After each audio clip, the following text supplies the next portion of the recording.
Hello, friends. This is Kris Fleming with KFP Investors, LLC, your licensed mortgage brokerage for investment real estate.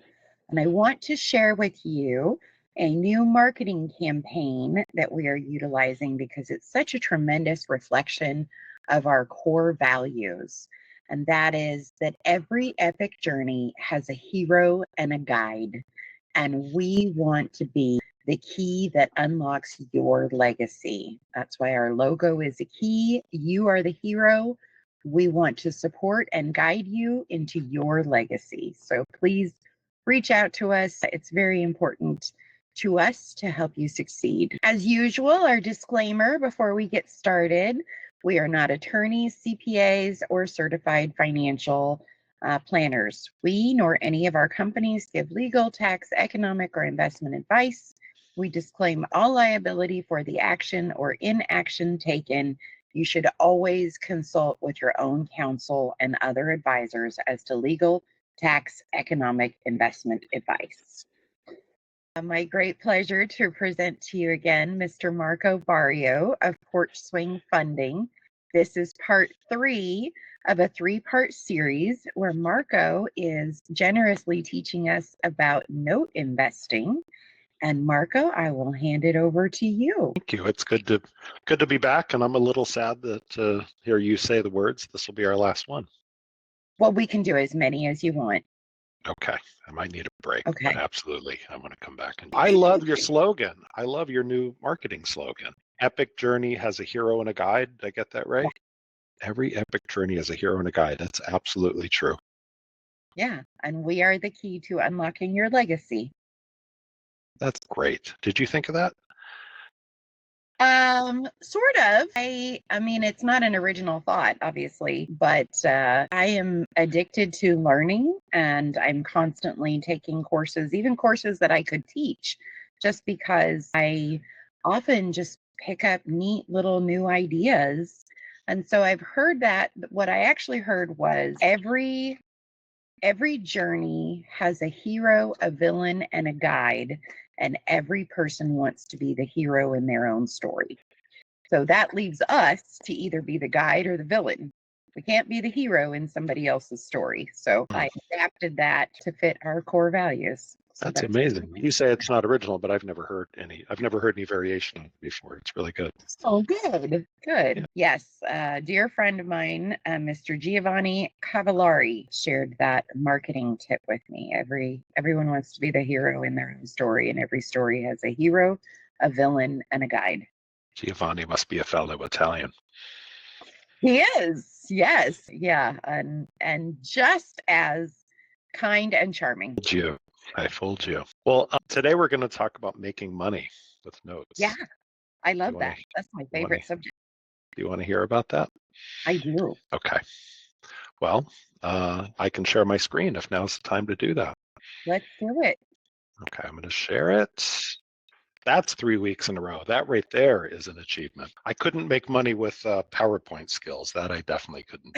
Nor could I. It's a good thing I know how to make money with notes. It is. Yeah. Will you teach us how? Yes. Okay. Week 1, we covered basics about notes. What is a note? And then we got into seller financing, and I focus on buying seller finance notes. And if you would like to get caught up on that and learn about that, go watch week 1. And then week 2, we learned about making the phone ring, because you got to find these things. If you want to buy existing seller finance notes, you got to go find them, or you got to get them to find you. So how to make the phone ring, and then how to talk to the sellers when the phone does ring. And we covered why people sell notes and things like that. And I even gave a sneak preview of one way to make money, which also works out to be a learning way. So with that, we're going to talk about once you get the phone to ring, and once you have a lead and can go after a note and can buy a note, we're going to talk about some ways to make money with that, with those skills. So today, we're going to cover wholesaling whole notes. And this is something I touched upon in the last one, so that'll be a quick review. We're going to talk about flipping notes. And by the way, do you see a theme? If anybody here is a regular old real estate investor, they've probably heard about wholesaling properties, and they've definitely heard about flipping houses. Unfortunately, the HGTV channel doesn't have a flip this note show, but maybe they should. Maybe they should, because I flip notes. And then we're going to talk about something called partials. We're going to talk about the advantages of buying partials. We're going to talk about the fact that you can also wholesale a partial. You don't have to wholesale the whole note, just part of a note. And then we're going to talk about something that honestly has become more and more of my business model, and is a way to make great money if you're patient with it, where you can buy a whole note and then sell part of that note and make some pretty cool returns. So I'm so excited. that's, yeah, I am too. I love this part. And that's what we're going to talk about today. Hooray.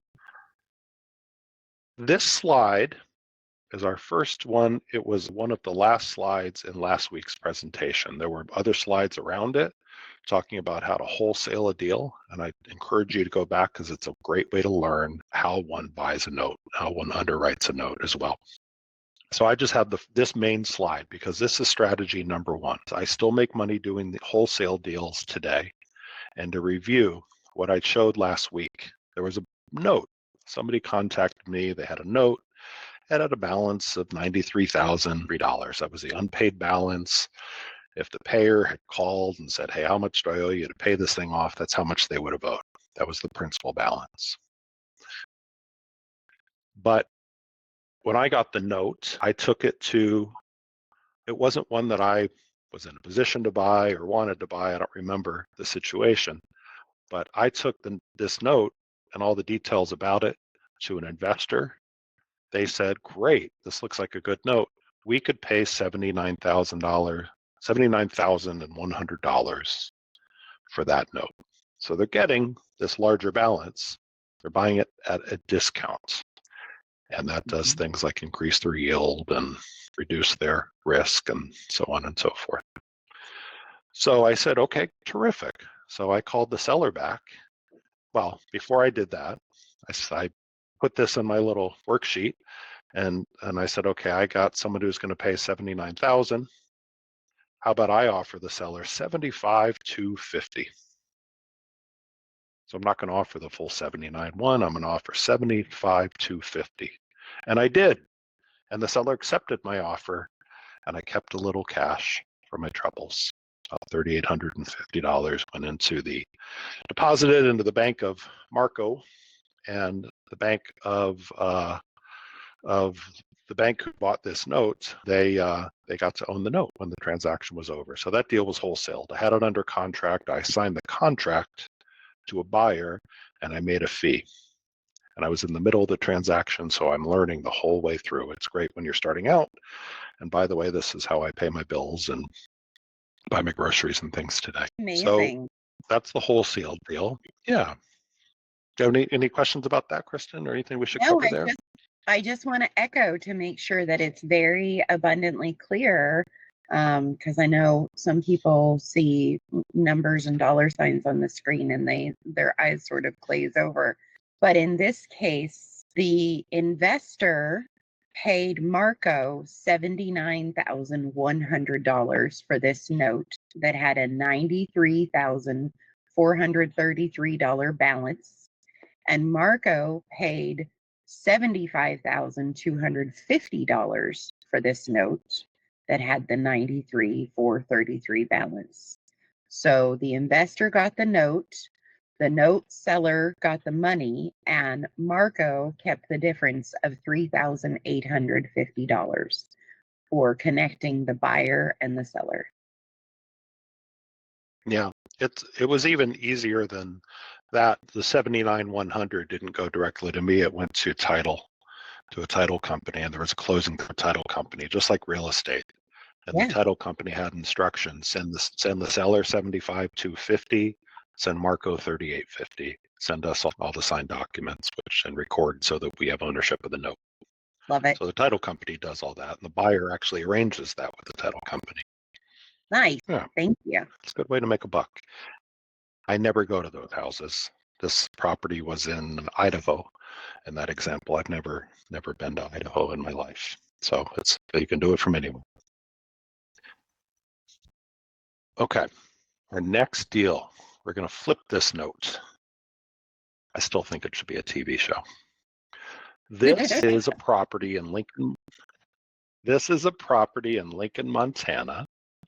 It happens to be 20 acres, and it's next to the Blackfoot River, which this movie I know came out a long time ago. Young Brad Pitt, Very young, was a star in the movie. A river runs through it, and there's some beautiful scenery on the Blackfoot River and another river that runs through this area. And this property is right next to where they filmed those scenes.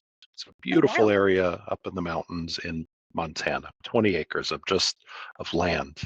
It was improved in the sense that it had well and septic and electricity and actually high-speed internet. They spent quite a bit of money. The owners spent, I think, about $100,000 improving it with all those utilities. So it'd be ready to build very on. nice. The couple who had owned it and who called me had moved from Washington State to Montana 20 years prior. And I share this because in the last podcast episode, we talked about why it's important to know the story of why they're selling. Well, they had moved there 20 years ago. They froze their patoots off, and they were getting much older now. I think they were in their 70s. And in fact, I think about 10 miles from this location is where the coldest ever recorded temperature in the, what do you call it, the contiguous United States, so not Alaska, in the contiguous United States was ever recorded. And it was like 77 below zero or something crazy. It's cold up there. So winters are too much. So they had sold, so they had sold this land by the time they called me, and they were collecting payments on it. But they said, you know what, we're going to be leaving the area. We just want to pull up stakes and go. And that includes every kind of interest we have here. They were ready for their next chapter. Even though they weren't maintaining the land anymore, they were just collecting checks, so to speak. They were ready for their next chapter. So they sold it to somebody for about $350,000 using seller financing. They carried back a note. And what that looked like was this. Steve and Sarah, our hypothetical, or fictitious, we've changed their names and photos, a seller, they received from Bruce, the buyer, $50,000 as a down payment, plus a promise, which took the form of a promissory note and a recorded deed of trust. And the promise was that he would pay them in installments with interest about $300,000, $299,900. So the total, if you look at the HUD-1, the settlement statement, says the purchase price was $349,900, but he gave that to them in the form of some cash, and the rest was a promise. And in exchange for that, Steve and Sarah gave Bruce the deed to the property. It was his, subject to this now recorded lien, this deed of trust that's recorded against the property. Bruce still owes some money, right?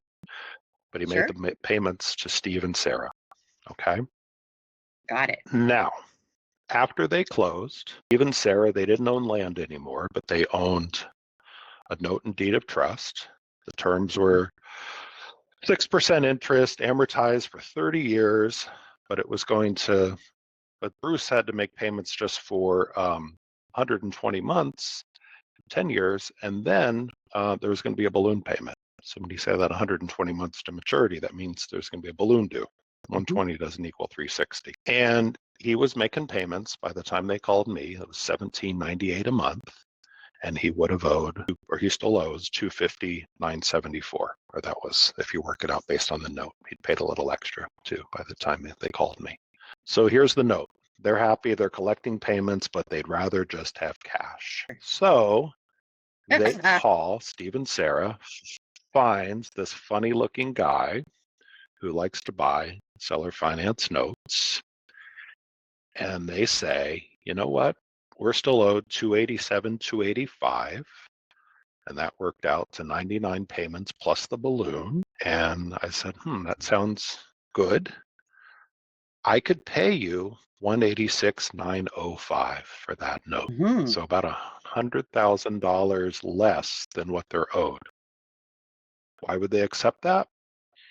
They wanted to move on. Mhm. Why didn't I offer 287, 285? Besides the fact that who doesn't love to buy at a discount, I wanted a better return than 6%, which was the interest rate. I mean, it wasn't long ago you could put money at the money market and get 5%. So I like to Right. do a little better. I spend money marketing, etc. So I said 186,905. I would love to do business with you. And they said, great, we'd love to do business with you too. How fast can we close? So we got busy. And so they accepted my offer. So just to review about this whole discount thing, this is the note, all the details typed into the financial calculator when they called me. 99 payments remaining, that's N. The interest rate was 6%. Present value, or the unpaid balance, was the 287, 284, payment 1798 a month. And the balloon had gone down, if you remember earlier, it would have been 250. He'd paid a little extra, which I like Mhm. too.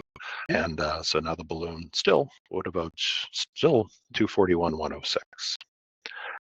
But because I bought it for less money, we talked in the first installment of the podcast, this of our series here, it's like a teeter-totter. The less I pay, the interest rate goes up. If the interest rate's lower, I'm paying more. So by lowering how much I pay for the note, I paid 188.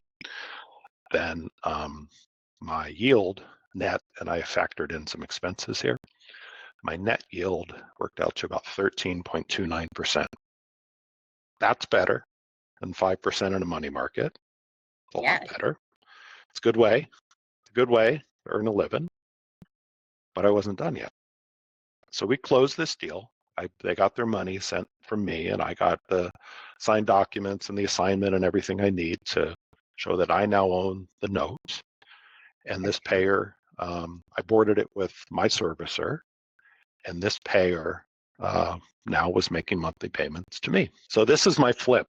I didn't walk the property with a contractor. I didn't have to do a trash out. I didn't have dead rats to remove. I didn't have rotten foundations or any problems like that. I'd never been to Montana either, by the way. It looks Mhm. beautiful, but I've never been. So really worked really, really hard on this one. And I sent some documents to my loan servicer so they could collect the payments. Remember, a loan servicer is kind of like a property manager for notes. So they Sure. do all the work, really. Mhm. And I just had to watch as these payments were deposited to my bank account. They receive it, they forward the proceeds to me, direct deposit. And then the plan was collect 6 payments. So now I've gotten it set up with my servicer. We've made sure all the paperwork was pretty good on this, but we just kind of bring it into a little bit more professional realm. And Mhm. then I sell what's left at a lower yield. So that's my flip. That's what I did. It was a lot of hard work, let me tell you. So here's what that looks like. I find Okay. somebody, I'm an active note investor. I'm marketing, I'm figuring out the Mhm. details. Some are more difficult than others. And therefore I, look for a little more cash, cover overhead and make a living. But there are a lot of passive people with, say, retirement plans, and they can accept a lower yield for the fact that somebody Okay. else is doing the work and finding these deals. So I offered the remaining balance of the note, 93 payments now due, plus the balloon, for Mhm. 285 and $88. Okay. And I'm sorry, that's what was remaining, 85,088. That was the remaining balance at that time.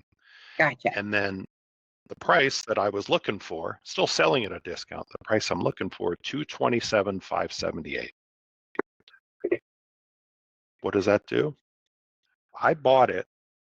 Essentially I bought low and sold high. This is Yeah. the flip. It's like buying a share of Apple for 100 and selling it at 200. But I bought it at a 13.29% yield, Mhm. and I gave a passive investor a very nice 9.9% estimated net yield. I say estimated because you never know, a payment could be missed or something. But Right. 9.9% is what that discount works out to for the investor. So you bought it So for about yes, ma'am. Yes, 187,000 and you collected 6 right. payments and then you turned around and sold it for about 227,000 after you prettied it up just like a house flipper would pretty up a house. Yeah, but I didn't break a sweat doing it, but yes, I did. So in the next slide, we're going to drill into that in detail. You got it. Thank you. So 186,904, I paid the note sellers. These were my expenses. I had some closing costs, 1982. Cost a little money to get it set up with the servicer, $200. 6 months of servicer payments, about $120. So my acquisition and holding cost, $189,206.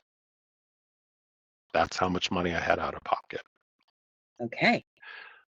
Then I collected monthly payments. 6 of those comes to almost $11,000. Sold the note for $227,578. Cost a few bucks in fees when I sell the note. My profit in 6 months' time is $48,409. That comes to annualized about 25 points in a note. That's amazing. Perhaps not as visually stimulating as flipping real estate, but every bit as lucrative and no cockroaches involved. I would argue far less risky because I don't open a wall and find that, oh my gosh, the electrical's a problem. The plumbing's a problem. Oh my gosh, the foundation is rotten here. We're gonna have to fix that. No zoning, no permits, no, your insurance got canceled because the roof is too old. Fantastic. And I can do these all over the country.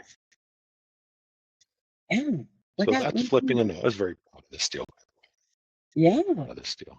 I mean, they don't all work out like this. But this one, the stars aligned. This is a good deal and a good property too. Very good. Okay. Thank you. So let's talk about partials. As powerful as that deal is and was, partials are my ultimate strategy and the thing that I like to do the most with. And so let me explain what that is. When I buy a full note, essentially I'm buying all the remaining payments. Now what I show here is a note with 360 remaining payments, but maybe it's been paid for a few years and there's only 340 payments remaining, however many are remaining. When I buy a full, or we call it the whole note, when I buy the whole note, I'm buying whatever's left. It's all mine. I'm buying the whole pizza, every slice, the whole thing. But when I buy partial, I'm only buying some of the remaining payments. So I'm buying the pizza by the slice. I just want a couple slices and a Coke, thanks. That'll be fine. So I buy, for instance, it could be 40 payments, it could be 80 payments. This chart shows 180 payments. I just buy some and I leave the rest for the seller. So what that means in practice is when I take ownership of my partial, the loan servicer who we set this up with to service it knows the next 180 payments come to me. And then after that, whatever's left over, the payments, any payoff, all that goes to the seller. They're still owed that. And it looks kind of boring in this flat format here. Does that make sense, Kristen, that explanation of partials? This is important. It does. This is the part that I'm actually most excited about because I have some really high level theoretical understanding of partials, buying and selling partials. And so this is going to be really some massive learning for me as well. Are you going to explain to us why you would do that? Yes, in the very next slide. I'm glad you asked. So, yeah. So this looks pretty boring. Okay, I'll take half, you keep half. What's the big deal?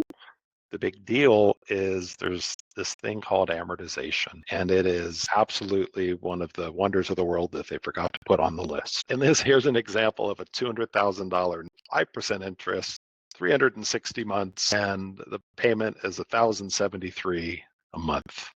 We all know if we've ever made a mortgage payment, that balance goes down really slow in the beginning. Why? This chart shows us why is because most of the early payments are interest, mostly interest. In this case, it works out to, 8% interest and 23% or whatever that is, principal pay down. So almost 80% of the first payments are interest. It doesn't bring the balance down very fast. So as a note investor, if I'm buying the front half of the note, I'm mostly getting interest. Well, that's fine. It's just a monthly payment against an investment, right? I invest 100,000, I'm going to make back X number of monthly payments. But we'll talk about, so just keep that concept in mind. The beginning of the payments don't bring the balance down, mostly interest. Carry that away from this slide. And I'm going to show it another way for the numbers people. I'm more of a graph person, but here it is. You can see the first payment due April 1st on this note. The interest is $833.33, but only $240 in principal reduction. So there's all the numbers, and you go down. The note started, remember, at 200,000. After 21 payments, the balance is still 194,737. So it pays down slow. So the balance doesn't go down fast. And to really hammer on this, look what happens. This $200,000 note, 360 payments of $1,073 a month is $386,000. There's $186,000 of interest. That's almost what the original note balance was. It was only $200,000. Okay, I think we've hammered on this.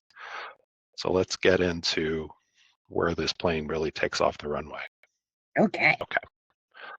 So a note seller calls me, and what I often do is I say I can buy the whole thing or I can buy a partial. And so in this example, hypothetically, my full offer, because I decide I want a 10% return on this one. So real easy in the financial calculator, I replace 5 with 10. Remember, it was a 5% note. I replace that number with a 10. It says, Marco, make them an offer of 122,342 minus their expenses. We're not going to worry about that right now. So to buy the whole note and get a 10% yield, discounted yield, 122,342.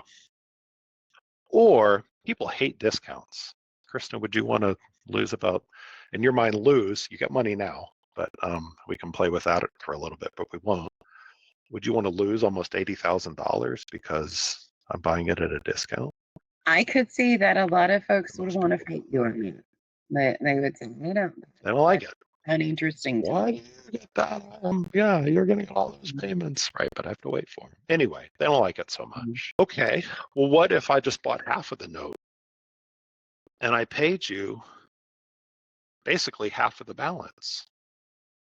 Remember, it was $200,000 balance. What if I bought half the payments for basically half of the balance? Okay, that sounds a little more fair. And then what's left over at the end?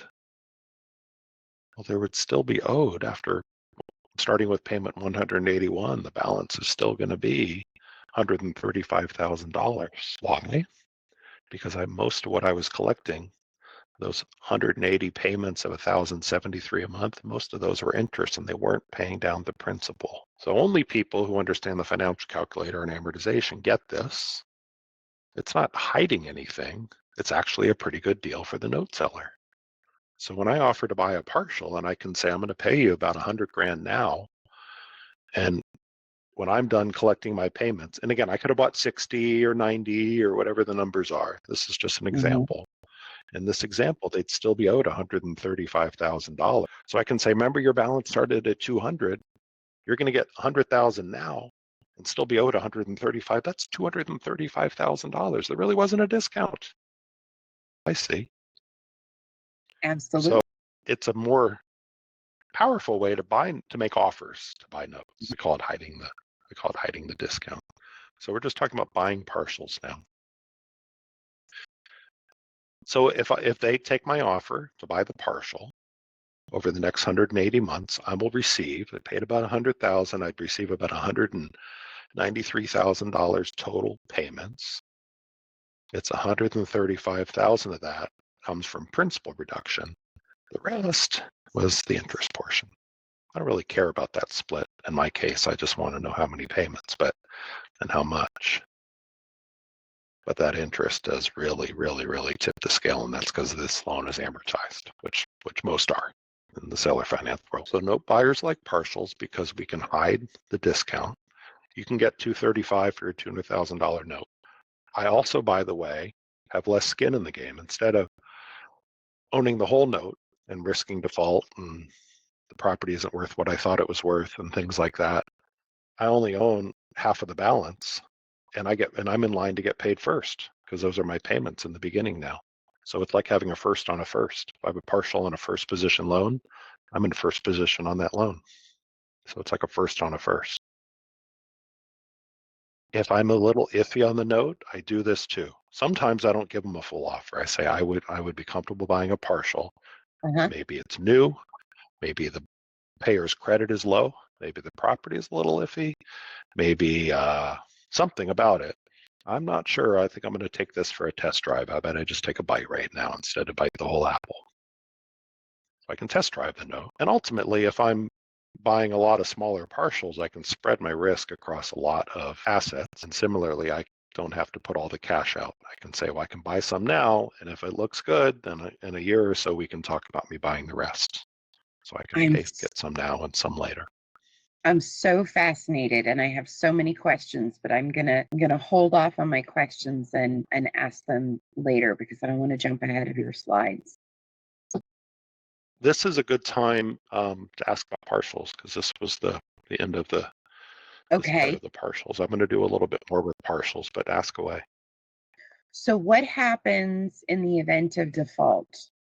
Let's say you've received half of your payment, and then the borrower stops making payments.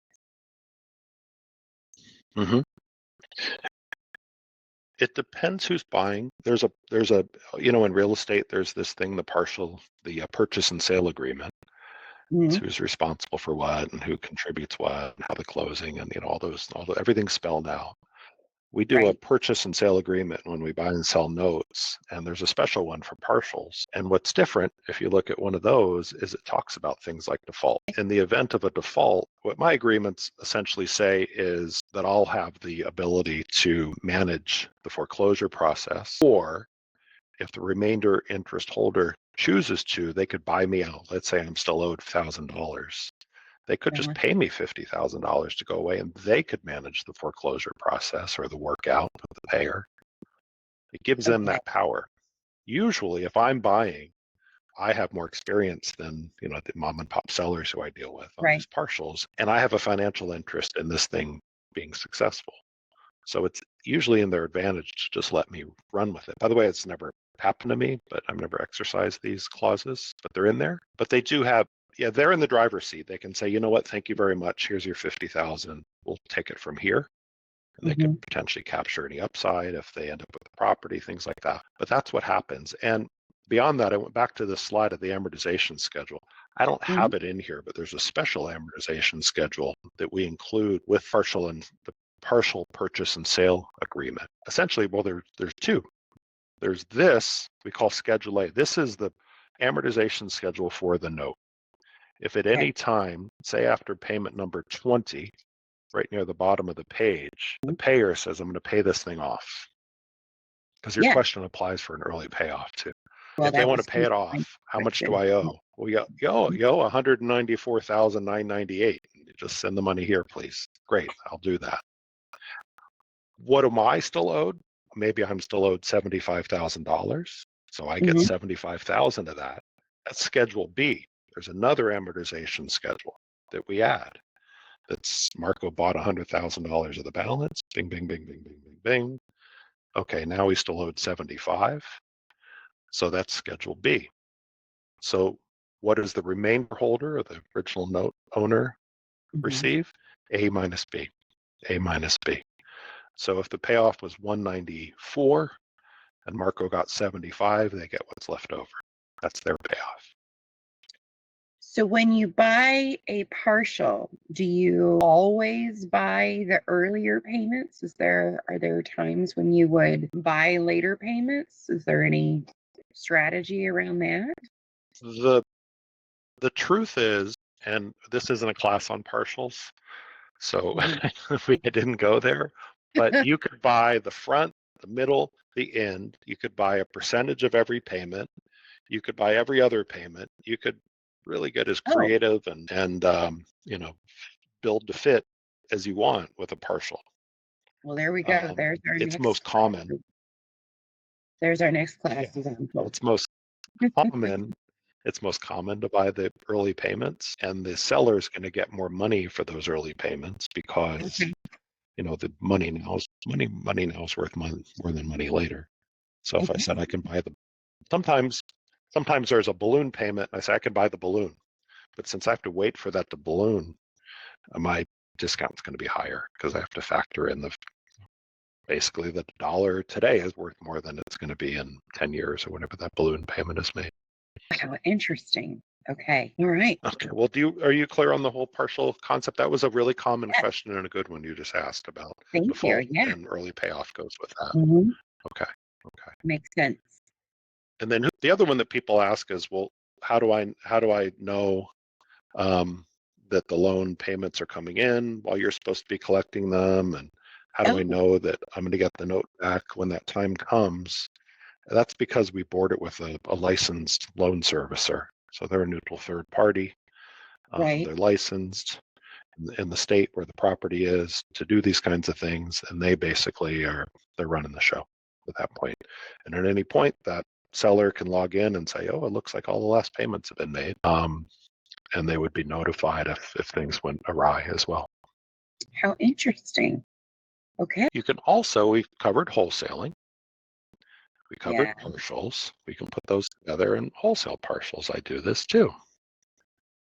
And what's really fun, and this is based on an actual deal of mine, there was a property in Colorado, and the seller wanted a little money, didn't want to sell the whole note, so we did one partial, and I made a wholesale fee from wholesaling that partial. And then the seller came back and said, I think I want to sell some more. Okay, we can do that. So we wholesaled the next 60 payments or so. I simplified it for this example, but the next 60 payments, I got another wholesale fee. And then the seller came back and said, well, now I've sold all the payments up to the balloon. What if I just sell the balloon? Okay, so I wholesaled the balloon. These are all to the same buyer, by the way. Oh, interesting. And I got another wholesale. Nice. So wholesaling partials is powerful in the sense that it hides the discount. I want to get a deal done. They don't like the discount, but what if we just do a partial? Oh, that sounds fair. I like that better. Okay, we'll do that. And then sometimes they come back and say, does that happen often, more often than not, or no? Yeah, it kind of does, because if you're going to sell, especially something like 60 payments, by the time the next 60 payments that you're owed come around, I mean, life happens between now and then. Right. What if I just sold you the rest? Yeah. So Gotcha. I've got one. I bought a partial, and then they called me, I think 3 or 4 months later and said, I think we'll just sell you the rest. No problem. Oh, nice. So I own the back half of that one now too. Yep. Okay. Life happens. Life happens. To the best of us. Life happens to all of us. Sometimes it punches you in the mouth, and sometimes it's a little nicer. It definitely is coming. Definitely coming. Okay, here's the holy grail of it all. The big money. Buy the whole note, sell the partial from the note. So here's the setup. Me as an investor, I love these in my retirement account. I come across a note and it's got $100,000 balance. It's 5%. It was 10 years. Payments a little over $1,000 a month. You can see this graph looks a little different than the last one. There's no crossover point because the term is shorter.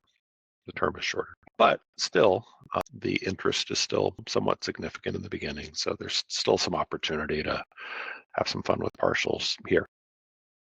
So here's the note. This is just the note. You read the note and you put it on this slide. This is what it looks like. And I'm assuming no payment's been made for argument's sake here, for example's sake. Okay. And I make the offer to the seller of the full purchase, and they say, yes, I just want to get rid of the thing. Just buy it all. Okay. Well, here's $73,928 for you, and I'll buy all the payments. So I did this one, and I negotiated a 12% return based on the price that I paid in this case. So it's sitting in my retirement account. Now I'm queued up to receive these monthly payments of $1,060, and that should give me about 12% return, annualized return on my money. Again, not bad in a retirement account, but I'm not done yet. I say, wouldn't it be cool to get the about $74,000 I spent back to go buy something else? Wouldn't that be cool and make some money? I like it. Well, I could sell the whole note like I did in the beginning where I flipped the note. Mm-hmm. Or, because it's a retirement account, I'm not buying groceries from that every week or paying my mortgage or any other bills I have. It's just sitting there. My goal really is to build the value of my retirement account for someday when I'm using it. I hope I never need it, but I want to build it up if my kids will get it. Anyway, so I say, well, I'm going to sell a nice partial from this note that I bought. And I'm going to find that nice passive investor, and I'm going to give them a nice 8% return and say, well, how about you buy 100 of the payments for $77,233, and I'll keep the back end. Nice, $1,000 a month for you coming in every month. I bet, wouldn't that be nice? Well, sure, that would be great. And they could do this in their retirement account too. I would still be owed at the end of the partial period, 20,000 and change. So I'm not out of the deal yet. But what I've done is I bought the full for $73,900. I sold the partial for $77,233. I have not only $0 in the deal now, but I made a $3,300 profit. My retirement account did. I mean, it doesn't have to be in a retirement account, but Right. these work great there.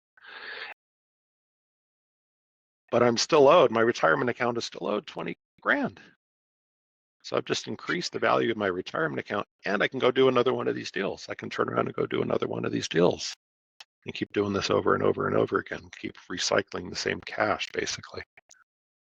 The possibilities are just captivating. This to me is where the real money is in this, and buying notes and then selling off a partial or borrowing against the note. People do that with real estate. You can do that with notes too. Remember, the key with a lot of this is that I bought it at a discount. Sure. The return was 5 or 6 or whatever it was. I bought it at a discount, so I sort of bought low, and then I recycled it, or I sold it, either flipped it or sold a partial for a lesser return to that investor, but they're a passive investor, and then I sold higher. So the fact that I bought at a discount makes a lot of this possible. This doesn't really work for it, and this is a viable note investing strategy, but these things don't work if you're just funding hard money loans. As a 10% note, I'm going to put in 100K for this flipper so they can go do their deal at 10%. You can't then turn around and sell a partial of that really and not easily make a profit, but it's much more viable when you buy at a discount. It's so interesting too that the same note, one note, has through the course of its life in this example 3 different lenders, and each of those lenders makes a different rate of return on the same note, and the contract with the borrower never changes. Correct. Wow, mind blown. I just hope a lot of people watch these videos and take a lot from this, because there is so much possibility here. We're lucky. We've talked in the other installments of this. We've been lucky to learn from people who teach things like this. This isn't original. I didn't come up with any of this. This has been around for a long time. So yeah, we've been lucky. I mean, these days I learn from people who learned it from people who unfortunately aren't with us anymore. And they probably learned it from people before them. So this is cool stuff. The way I look at immersing oneself and growing as a note investor is, this is what I did.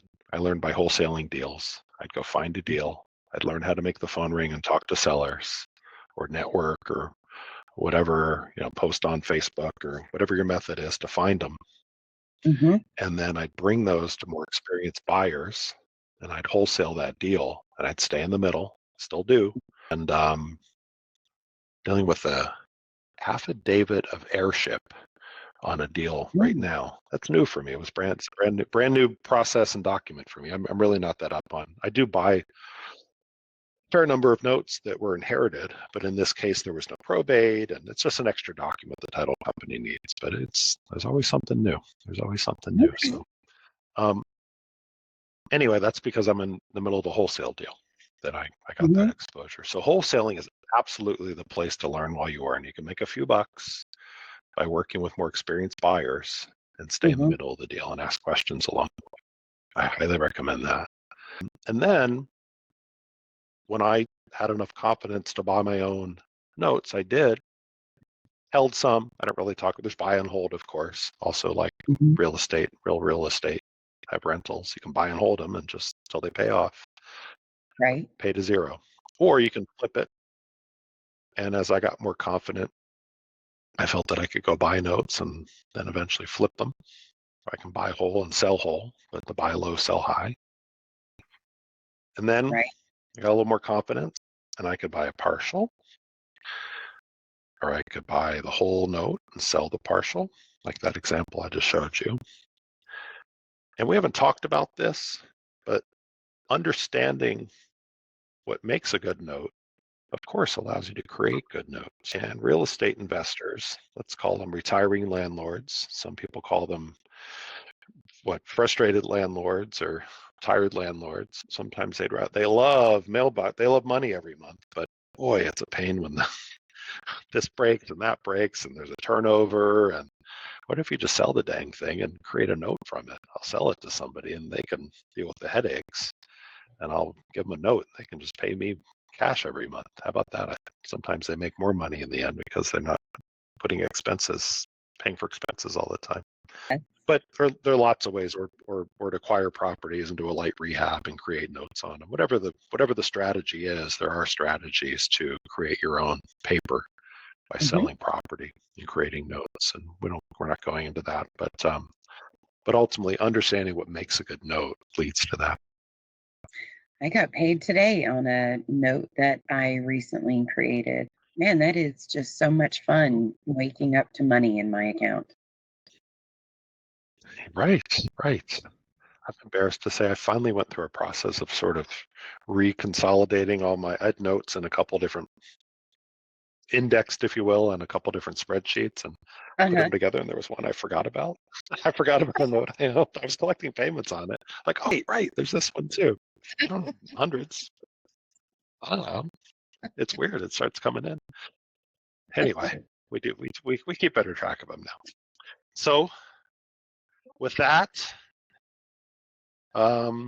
this has been super, super, super fun. I love to teach about this. I don't get paid to do this. I'm here because I support what Kristen is doing here with her podcast, and because of the people who taught it to me for free or basically next to free. A lot of these, Kristen knows some of the people I'm talking about. Yeah. It's my duty and my honor to hand this knowledge down. And I hope that we can stay in touch. This is how you do that with me. It's up on the screen right now. And the best way to stay in touch with me is subscribe to my newsletter, which is my website, Porch Swing Funding. Go to resources newsletter, or you can just use this URL that's here with just the word newsletter in the beginning. And that's it. With that, I'm going to stop my share. Marco, thank you so much. This has been delightful, and I'm so excited to share this information with anybody who wants access to it. The best thing about what we've just done here is anytime, and I run into people all the time, it's how do I learn more about that? I don't have to send them somewhere where they have to pay money. I can just give them a link to these podcast episodes and they can have at it. I love it. We have wrapped up today a 3-part series with Mr. Marco Barrio of Porch Swing Funding, all about the basics of note investing. If you are hearing the end of this episode and have not heard the first 2 portions, I really encourage you to go back to the YouTube channel, watch the series in sequence, and I think that there is just tremendous value here. If we can help you in any way, if you're looking for further information, please reach out to us at kfpinvestorsllc.com. Reach out to me at krisfleming.net and come back soon. Thanks.